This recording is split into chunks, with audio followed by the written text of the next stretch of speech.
TDP అధికారంలోకి వచ్చిన వెంటనే తూర్పు నియోజకవర్గంలో సమస్యలన్నీ పరిష్కరిస్తామని టీడీపీ పార్లమెంట్ అభ్యర్థి కేశినేని చిన్ని హామీ ఇచ్చారు. సంక్షేమం, అభివృద్ధి రెండు కళ్లుగా రానున్న రోజుల్లో పాలన ఉండబోతుందని వెల్లడించారు. తూర్పు నియోజకవర్గంలో సమస్యలన్నీ పరిష్కరిస్తామని టీడీపీ పార్లమెంట్ అభ్యర్థి కేశినేని చిన్ని హామీ ఇచ్చారు.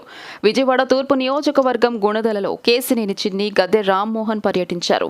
అమ్మ కళ్యాణ మండపం వద్ద కేశినేని చిన్నికి, గద్దె రామ్మోహన్కు స్థానికులు మేళతాళాలతో ఘన స్వాగతం పలికారు. ఈ సందర్భంగా కేశినేని చిన్ని మాట్లాడుతూ వచ్చేది టీడీపీ, బీజేపీ, జనసేన ప్రభుత్వమే అని ధీమా వ్యక్తం చేశారు.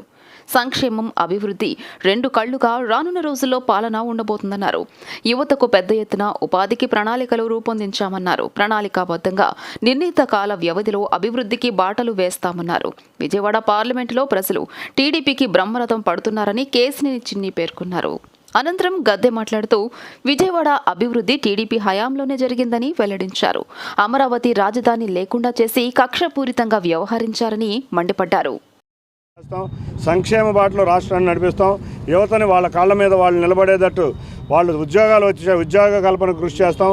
ఇవన్నీ కాకుండా అన్నిటికన్నా ముఖ్యంగా మన రాజధాని, కళల రాజధాని అమరావతి, మన పోలవరం, ఆంధ్రప్రదేశ్ అంటే అమరావతి, పి అంటే పోలవరం, ఈ రెండింటినీ సాధించుకునే విషయంలో మన నాయకుల వారైన ప్రధాని నరేంద్ర మోడీ గారి సహకారం తీసుకుని ఈ రెండింటినీ 2 సంవత్సరాల్లో పూర్తి చేసే విధంగా మా నాయకులందరం కలిసికట్టుగా కృషి చేస్తారు. మా నారా చంద్రబాబు నాయుడు గారు అనుభవజ్ఞులైన వారు ముఖ్యమంత్రి కాబోతున్నారు.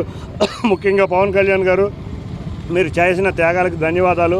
తప్పకుండా అందరం కలిసి ప్రజా సమస్యలను తీర్చబోతున్నాం. ప్రజారంజక పాలన రాబోతుంది. జూన్ నుంచి ప్రజారంజక పాలన రాబోతుంది. తప్పకుండా దేశంలో ఎన్డీఏ, అంతేకాకుండా రాష్ట్రంలో కూడా తెలుగుదేశం, భారతీయ జనతా పార్టీ, జనసేన ముగ్గురు ఉమ్మడి ప్రభుత్వం రాబోతుంది. ఈ ఉమ్మడి ప్రభుత్వంలో అందరం కలిసికట్టుగా ఉండి అందరం కూడా ఈ రాష్ట్ర అభివృద్ధి కృషి చేస్తామని తెలియజేసుకుంటూ అందరికీ ఇవాళ ప్రచారం మొదలుపెట్టినప్పుడు నా సహకరించిన ముగ్గురు పార్టీ నేతలకి, కార్యకర్తలకి అందరికీ పేరు పేరున ధన్యవాదాలు. Thank you. కార్పొరేషన్ ఉంది, చాలా దురదృష్టకరం.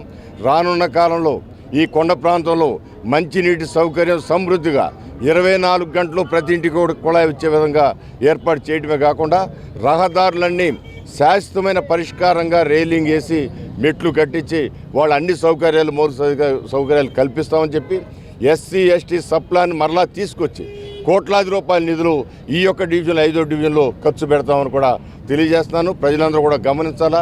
ఇవాళ గంజాయి మైన్తో, మద్యం మాఫియాతో ఇవాళ యువత అంతా కూడా నిర్వీర్యం అయిపోతా ఉన్నారు. ఇక్కడ ఒకళ్ళు కొట్టుకుని మా మనుషులు చచ్చిపోయే సందర్భాలు కూడా ఈ ప్రాంతంలో చూసాం. ఇవన్నీ కూడా దురదృష్టకరం. అలాంటి అసాంఘిక శక్తుల్ని దూరంగా పెట్టి అదేవిధంగా ఏదైతే మనకు కావాలో, మనకు కావాల్సిన సౌకర్యాలు ఏర్పాటు చేసే తెలుగుదేశం పార్టీని బలపరచమని మీ అందరినీ కోరుతా ఉన్నాయి.